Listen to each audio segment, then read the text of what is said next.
Comment faire évaluer vos compétences pour aller en Australie pour travailler? Comment pouvoir postuler à une offre d'emploi depuis l'étranger ou encore depuis l'Afrique, voire encore depuis l'Australie et avoir une réponse positive? Comme je vous le redis à chaque fois, et je ne cesserai jamais de le répéter, mais bon, personne ne m'écoute, mais bon, je continue quand même ma lancée. On ne se lève pas un beau matin en allant sur les sites d'offres d'emploi australiens et postuler aux offres d'emploi australiens sur les sites d'emploi australiens comme ça. Tout est une histoire de stratégie. Je répète bien, tout est une histoire de stratégie. On ne se lève pas un beau matin en allant simplement sur les sites d'offres d'emploi australiens et postuler juste comme ça aux offres d'emploi australiens. Il faut de la stratégie, il faut du temps, il faut des énergies. Il y a plein de choses à mettre en place. Donc, aujourd'hui dans cette vidéo, je vais vous parler un peu de ça. Ok, je vais vous donner quelques astuces, comment faire en tout cas pour faire évaluer vos compétences, pour vous permettre d'avoir la chance de votre côté pour pouvoir venir en Australie, travailler ou postuler même à un emploi en Australie par exemple. Si vous êtes intéressé, patientez un instant.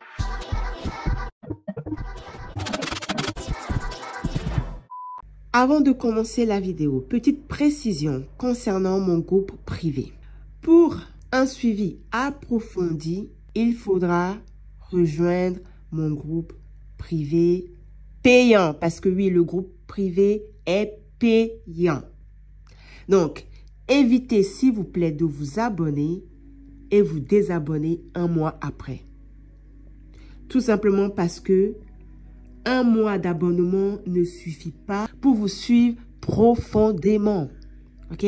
Je vois des gens, ils s'abonnent pendant un mois, ils me bombardent de messages et ensuite, un mois après, ils se déconnectent, ils se désabonnent. Non, c'est pas comme ça. Et puis, il y a certains, ils me donnent, ils s'abonnent pendant un mois, ils m'envoient des messages, je leur donne des rendez-vous pour un live privé pour qu'on puisse en parler un peu de leur projet. Ils me font des faux plans. Non, soyez disciplinés. Je suis quelqu'un de discipliné, donc soyez disciplinés. Ok? Pour les groupes privés, ce n'est pas en vous abonnant juste un mois que vous allez avoir des informations en fait. C'est un suivi, c'est bien écrit dessus, c'est un suivi. Ok? Ça prend du temps. C'est pas un seul live que je veux vous donner toutes les astuces. Non, non, c'est pas comme ça. Donc, si vous vous abonnez à mon groupe privé, abonnez-vous sur le long terme. C'est pas un abonnement de un mois. Dans ce cas-là, j'aurais pu mettre en place un abonnement juste de un mois. Donc, je sais que bon, un mois, vous venez, vous me posez des questions rapides, express, et ça s'arrête là. Mais c'est pas un suivi approfondi. Ok? Là, le suivi approfondi dans les groupes privés, c'est-à-dire que je prends vraiment le temps, en fait, de bien savoir votre projet, de vous suivre vraiment. Ok? Donc, voilà. Petite précision que je devrais quand même préciser parce que je vois des choses là sur ma chaîne, là, les gens, je sais pas. Non, c'est pas comme ça. Ok? Je répète bien. Si vous voulez vous abonner à mon groupe privé pour un suivi approfondi, il va falloir vous abonner. Et c'est payant. Si vous vous abonnez, ce n'est pas juste pour un mois. Ok?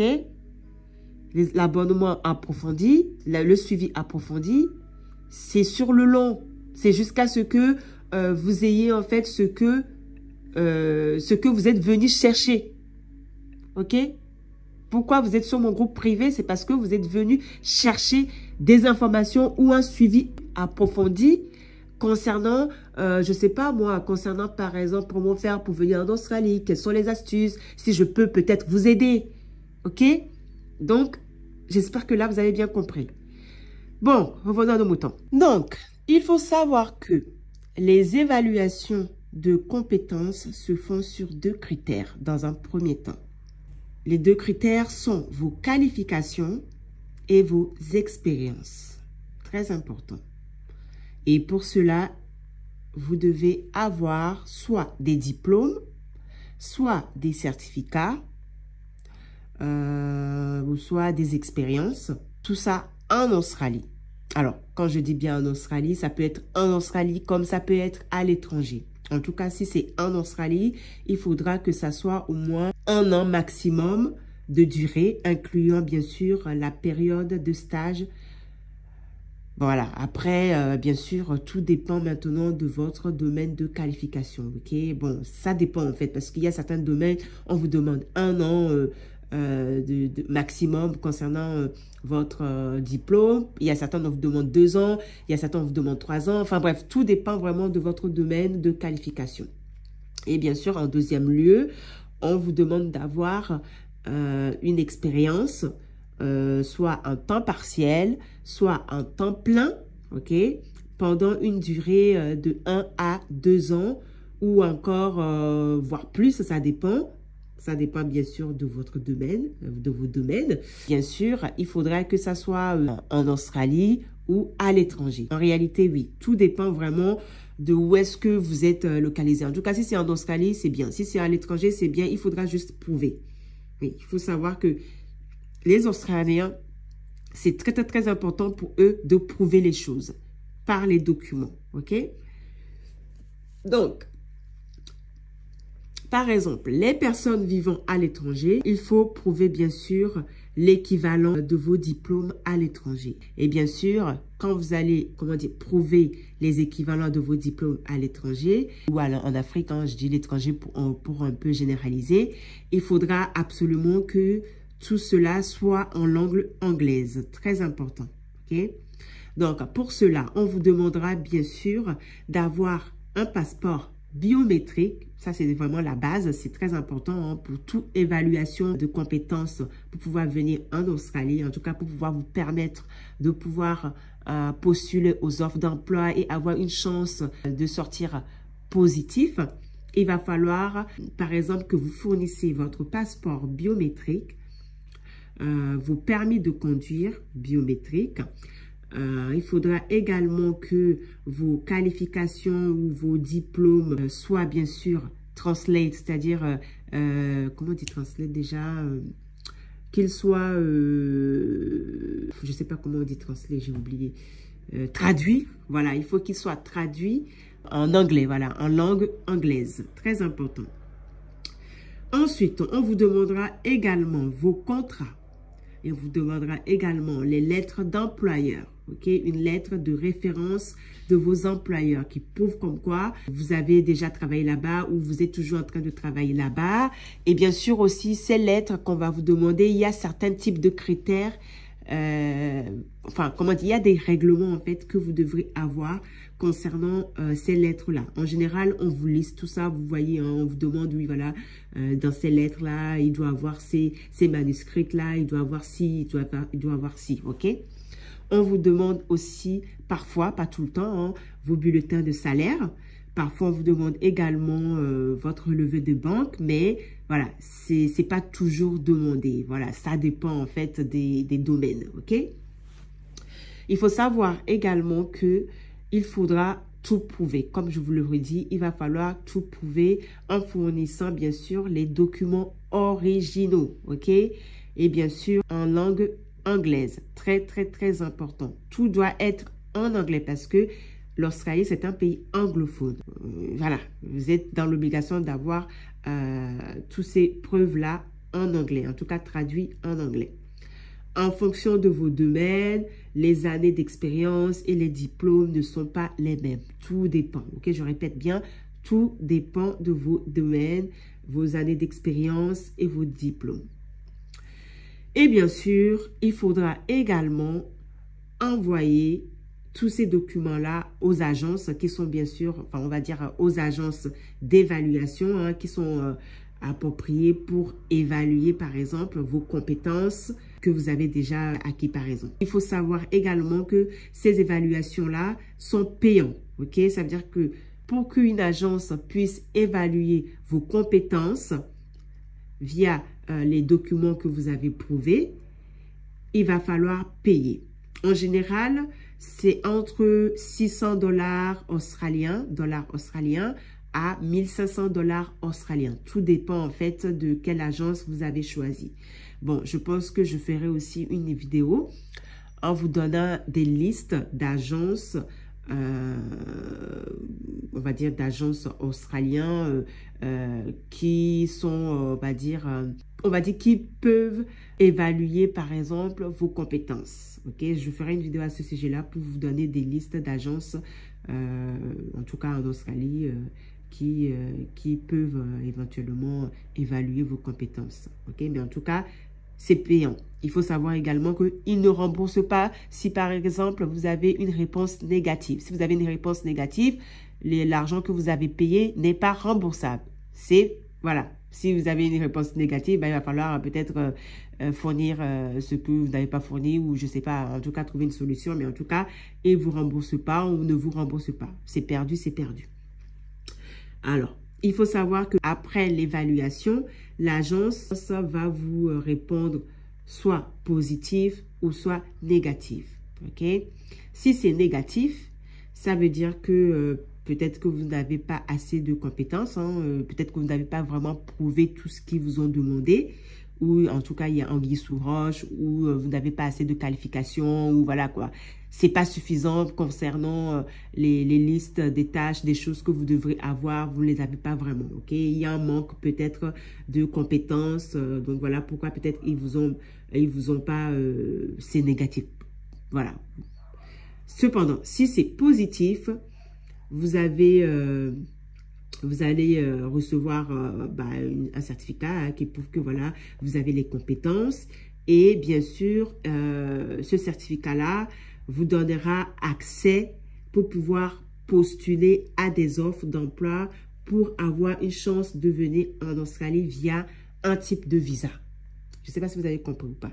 Il faut savoir que les évaluations positives ne vous garantissent pas d'obtenir un visa pour venir en Australie.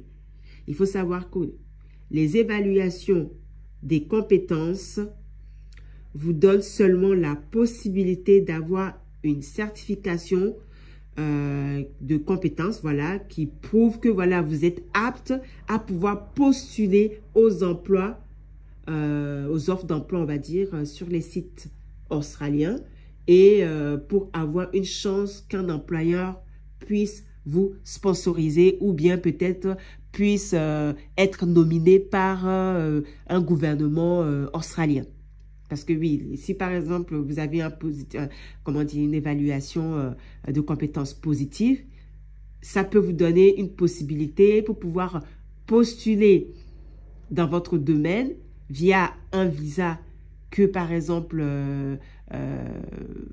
l'Australie demande. On va dire que par exemple dans une liste d'occupation, si par exemple dans la liste d'occupation le métier que vous avez des compétences qui a été évalué est à l'intérieur, ça veut dire que via ce visa-là, vous pourriez avoir une chance d'être nominé peut-être par le gouvernement australien pour avoir un visa pour pouvoir venir en Australie, vivre, étudier, travailler pendant une certaine période. Ok? En tout cas, il faut le savoir que l'évaluation de vos compétences ne vous garantit absolument pas d'avoir un visa pour venir en Australie. Ça vous donne une chance de pouvoir être nominé par le gouvernement australien ou se faire sponsoriser par un employeur australien en postulant bien sûr à ces offres d'emploi sur les sites australiens, d'offres d'emploi australiens. Mais c'est à vous de faire les démarches. Ok?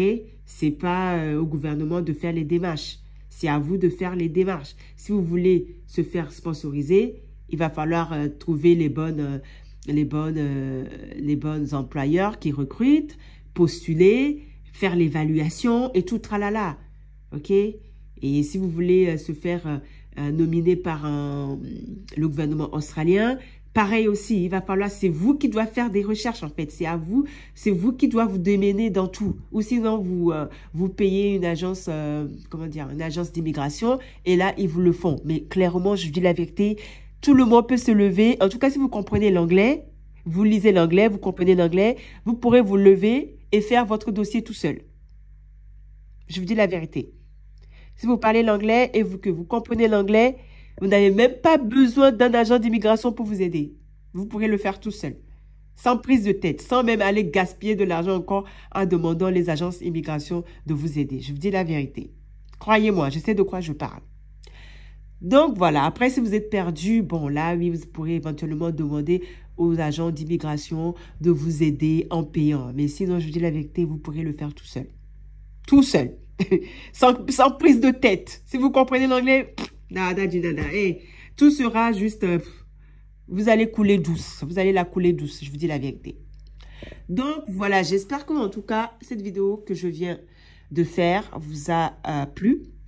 Et vous êtes quand même essayé de vous éclairer un peu,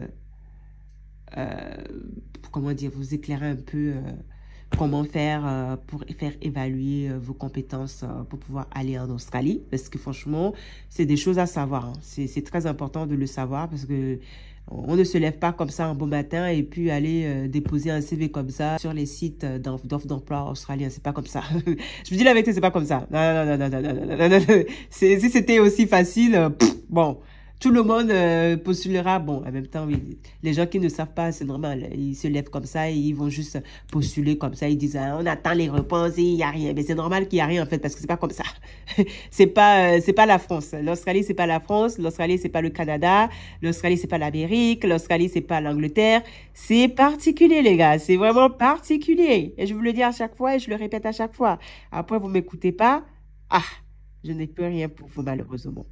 Je vous dis à la prochaine vidéo. Ciao, ciao.